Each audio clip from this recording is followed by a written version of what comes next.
Good early morning, everybody. It's Lorraine Alternative Homesteading on September 2nd, 2024. And I was going to record something earlier, like much earlier, but the criminals used radio frequencies and knocked me out. Yeah. But anyway, never give up, never give up, never give up. And guess what?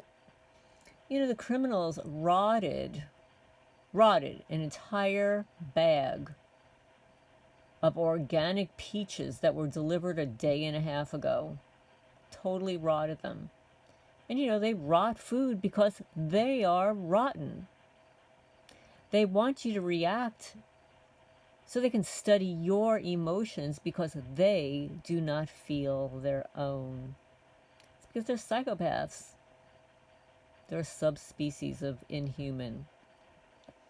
But I want to respond to there are 3 individuals who have sent me emails the end of August, and they were quite extensive, like very extensive, a lot of reading, photos that took up a lot of space. I couldn't even view them on my phone. My phone didn't even have that much space, so I had to go to my laptop. So please, guys, if you're sending me photos, like a lot of them, try to reduce them in size. I know that you want me to see what they look like, but I can always expand them once they get to my laptop. But I don't have a lot of space, either on my laptop or on my phone, so it makes it difficult for me to open them. Okay, so where are we going to start here? Okay, so... oh, goodness. All right. Now, this is from Clint. He says, watch this. I use these apps called Fing, F-I-N-G, and Wireshark. They are network analysis tools, and you can see your traffic. Anyway, I got a big-time denial of service attack. They were taking my phone out of my hands. I noticed weird traffic on why all my cameras were dying when I left the house.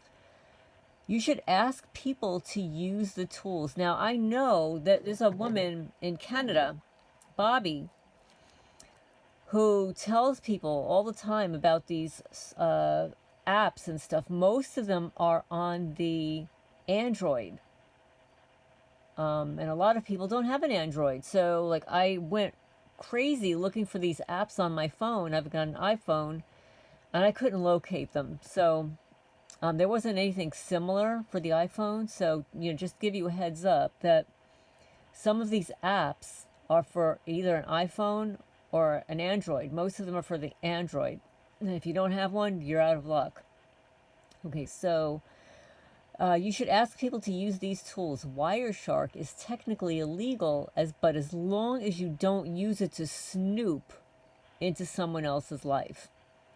It's very hard to understand, but you can grasp the basics if you can figure out the suspicious-looking traffic. You could use some of my face pics. I'd like to write something, but it's so hard for me to concentrate. Because he has to correct his typing sometimes. All right, let's see. He sent me... okay, here you go. He says, for the link I sent, watch the people touch their nose every single time they walk by. They do it at the new place he moved. A lot of those clips are his neighbors sitting in their car, running as my lift pulls up, they back out of the driveway. I mean, you can't make this stuff up. Not one person has even looked. No one cares. I'm just crazy. Oh, Clint, he's on drugs. Oh, he's schizophrenic. None are true. That NASA Ward document was interesting, huh? So how are you doing? I'm trying to get more into the homesteading life. I moved into a tiny house at an RV campground, and I bet you can guess what happened. 3 or 4 days after I moved there, the nose touching, the acting in front of my house, the staring at my cameras. I'm worried that this gang-stalking is the easy stuff compared to what we will face next year if people don't vote for Trump to save this nation. You know, when I first saw you on YouTube, you threw me off because the roosters, because my neighbors had some. And then he says, dude, what's wrong with my head? It don't make any sense. The guy almost killed me, and now my life's getting worse because I'm having a hard time remembering things. I sent you that link, and you won't know the context of the videos. If you can ever talk one day for 30 minutes, it would be cool. Anyway, I'm sorry. I don't feel good, and I'm going to bed now. Thanks for everything you do. This is what the signal jammers sound like. Okay, 1 second. So now there was an attachment here, and this is the issue is I have a hard time opening these. I have to go back and forth from my phone to my laptop because both of them don't have enough space. I keep having to delete things on my phone. So it gets to be really problematic. And right now, like, I'm using the phone that my deceased mother left behind, and it's not hooked up to my email because it'll just take up too much space. So I'm kind of stuck, I guess, the way everybody else is. So when you send me evidence like this, I can view it, and sometimes I can listen to it, but I can't always readily open it. But the document that he's referring to is, let me read a little bit of this. A little scary. Individual rights and the federal role in behavior modification. Do you hear that? Behavior modification.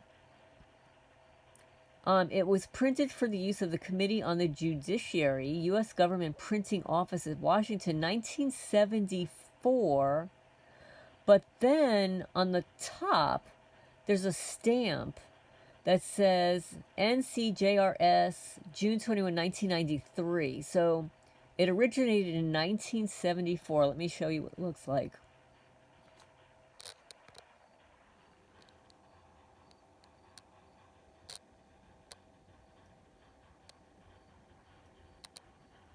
And let me just scroll down here a little bit.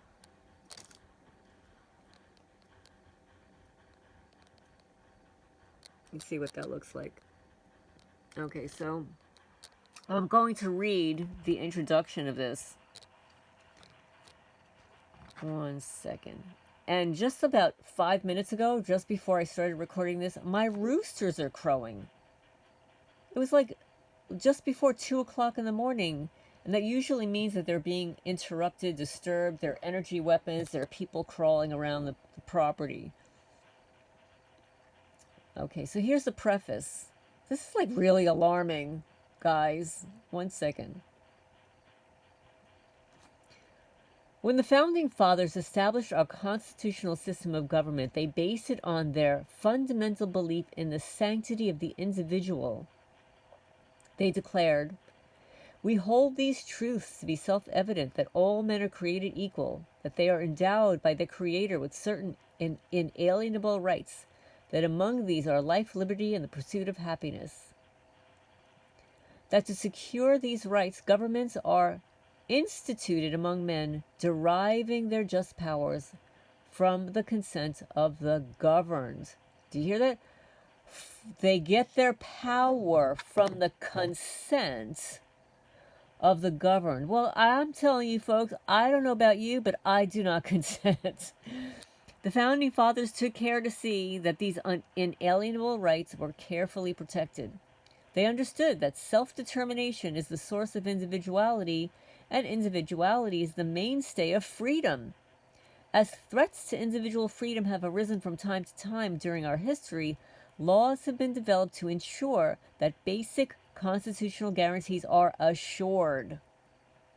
Few of these threats have been direct in nature, attempting to limit in various ways individual freedom of expression or movement. Recently, however, technology has begun to develop new methods of behavior control capable of altering not just an individual's actions, but his very personality and manner of thinking as well, because it affects the ability of the individual to think for himself. The behavioral technology being developed in the United States today touches upon the most basic sources of individuality and the very core of personal freedom. And this is 1974. Okay?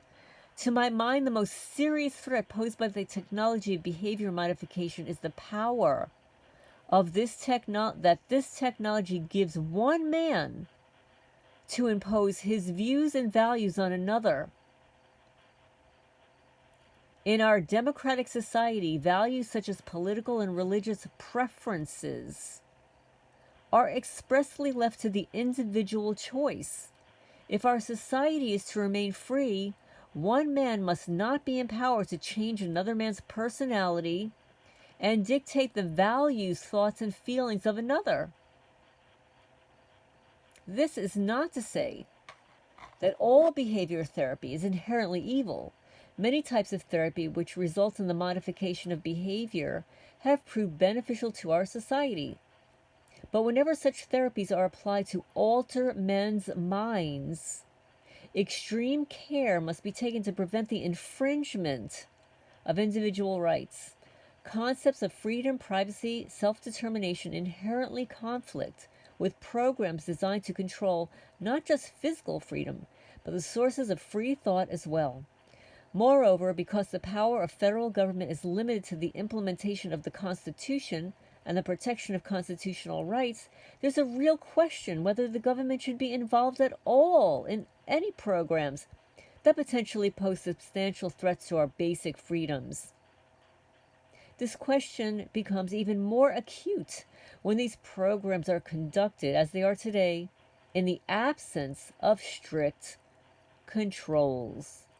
As disturbing as behavior modification may be on a theoretical level, the unchecked growth of the practical technology,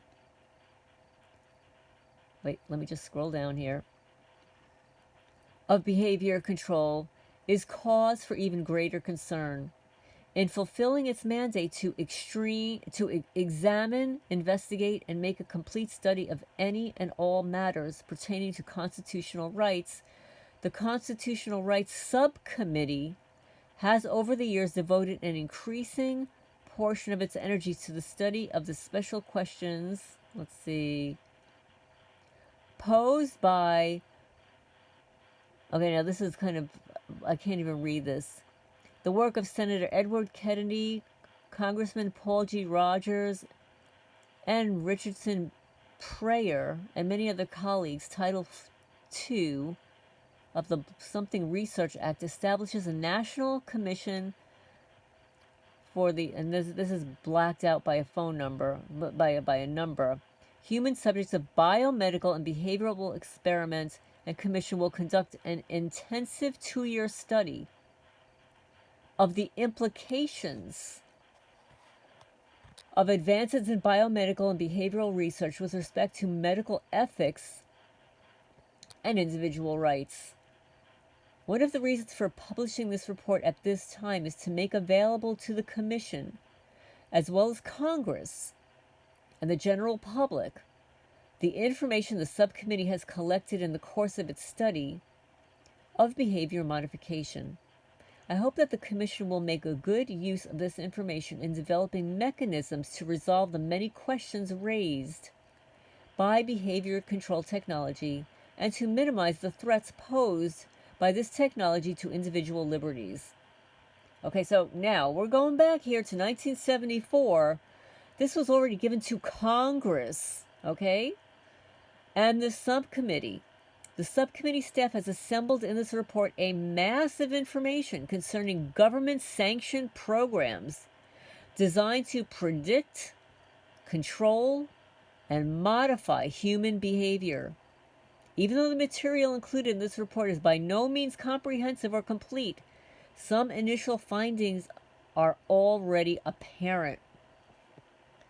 There's a widespread and growing interest in the development of methods designed to predict, identify, control, and modify individual human behavior.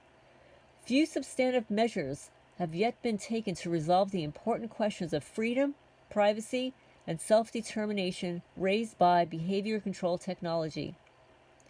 Federal government is heavily involved in a variety of behavior modification programs ranging from simple reinforcement techniques to psychosurgery. You know, like ECT back then. You know, like they gave to that Princeton mathematical professor, inventor of hyper game theory, John Nash. Yeah, I guess you didn't know that, huh? Yeah, they actually did that. They did that to him for over 2 years. I guess they wanted to dumb him down. A number of departments and agencies, including the Department of Justice, the Department of Labor, the Veterans Administration, the Department of Defense, the National Science Foundation Fund, participate in or otherwise sanction research involving various aspects of behavior modification in the absence of effective review structures, guidelines, or standards for participation. So they've got no checks and balances at all.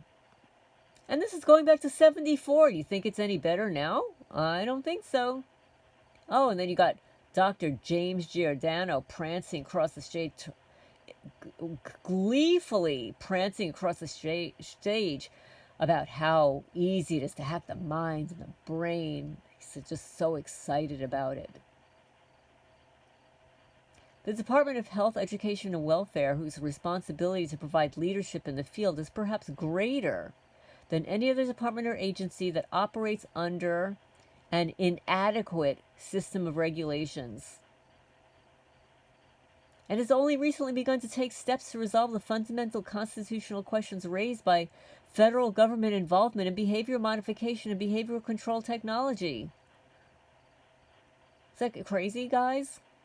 Although a great deal of work has gone into the preparation of this report, much remains to be done. I hope that the information we are presenting here will encourage others to ask questions and to begin to find some answers to the difficult problems federally funded behavior modification programs pose for individual liberties. A number of individuals have made important contributions to this study during the course of the subcommittee's investigation. They deserve a special note of thanks from the subcommittee. Alfred Pollard, a research assistant on the staff of the subcommittee, began work in the area and made many of the initial inquiries. Joseph Klutz, also a research assistant, continued and analyzed much of the work begun by Mr. Pollard. Anita Jo Kinlaw, a legal intern. Oh, isn't that interesting? Her last name is Kinlaw, and she's a legal intern. With the subcommittee, provided valuable assistance with the legal analysis. Dorothy Glancy, subcommittee counsel, was responsible for editorial oversight and coordination of the investigation. And this is signed by Sam J. Irvin, Jr., Chairman, Subcommittee on Constitutional Rights. I don't know, guys. What do you think? What do you think about that? 1974. Think Congress and these subcommittees are doing a good job on regulating and with oversight of these behavior modification programs? I don't know. Ask any targeted person. So now we go to the table of contents. So you've got the preference, which I just read. There's the introduction, then there's behavior modification and the courts, the legal background, experiments on mental patients, experiments on prisoners, behavior modification technology, the Constitutional Rights Subcommittee investigation, the federal involvement, Department of Health, Education, and Welfare, Department of Health, Education, and Welfare policies concerning behavior research, behavioral research projects funded by the Department of Health, Education, and Welfare, funded. Department of Justice, Bureau of Prisons, Project START, Federal Center for Correctional Research, Law Enforcement Assistance Administration, Center for the Study and Re-Education of Violence, LEAA review procedures, cessation of LEAA funding for behavior and biomedical research, Veterans Administration, other agencies, and then the conclusion. And then in the appendix, they've got a series of letters and documents to the various chairmen and the chair people, etc., etc., etc. And let me just see. Thank you so much for circling this paragraph that I'm just locating now. For example, a description by the researchers of one LEAA funded project states that the goal of the project for early prevention of individual violence is the development of effective tools which to bring about prevention of individual violent behavior. It is the primary objective of this project to identify potential early warning signs of individual violent behavior, to determine appropriate community, and individual responses to these signs, and to make this and other preventive action program information identified during the project available to community resources and to individuals who can utilize the information for early prevention of individual violent behavior.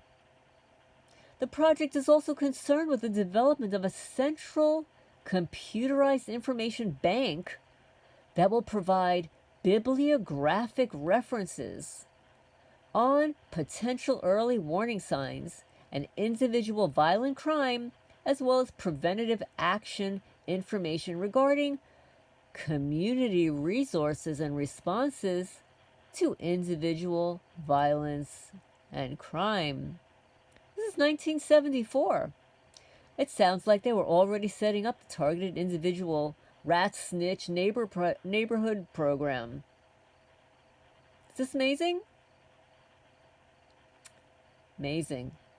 Funded with your tax dollars. The goal of the project for early prevention of individual violence. Early prevention. Oh, okay. Do you start that like when somebody's 60 years old? Or when they're born? And who makes this determination? And just because an adolescent who's going through puberty may display some uncharacteristic, crazy behaviors as teenagers do, they usually outgrow it. So I don't know, I'm a little confused here. But thank you so much for this. This is actually fascinating that this is going back to 1974. Federally funded programs on behavior modification. I think that the behavior modification programs, the research should be done on these psychopaths, because the one thing I know about these creatures is they never change. They don't change. They don't think there's anything wrong. They don't change. And we discussed this in one of my last video about how they are an intraspecies. They're an intraspecies. They don't change. Psychiatrists and psychologists despise working with these people. Despise it. They don't want it. They want to pass these clients on to somebody else. I'm sorry. That's just the way it is. So anyway, thank you so much, Clint, for this information. Very important information. It took a while for me to read and compile this. But let me see if there's something else that I need to add to this. Check this out. The individual rights of the federal role in behavior modification. And I think that's it for this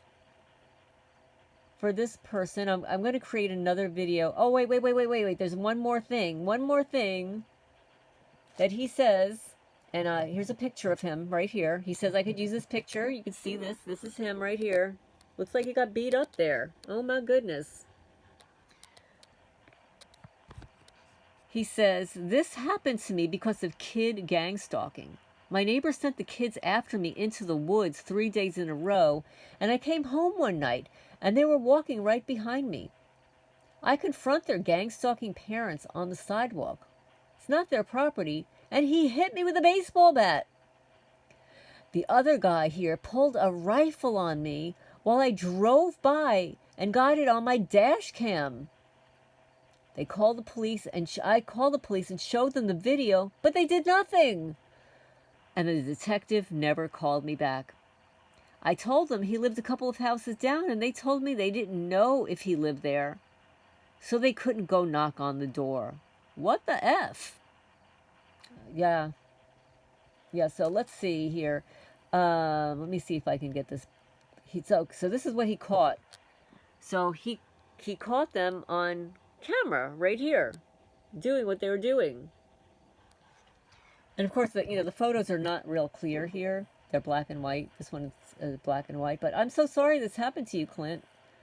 But thank you so much for all the research that you performed. It's very useful. And, if anybody wants to contact him, you could email me or leave a comment down below, and perhaps he'll reach out after he watches this video.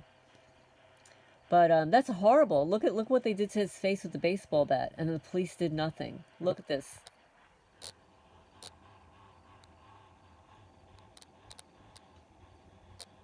Is that unbelievable? So this video is going to be part testimony and part informational. The testimony was, quite brief here, but the information that he provided, the document, is unbelievable. This,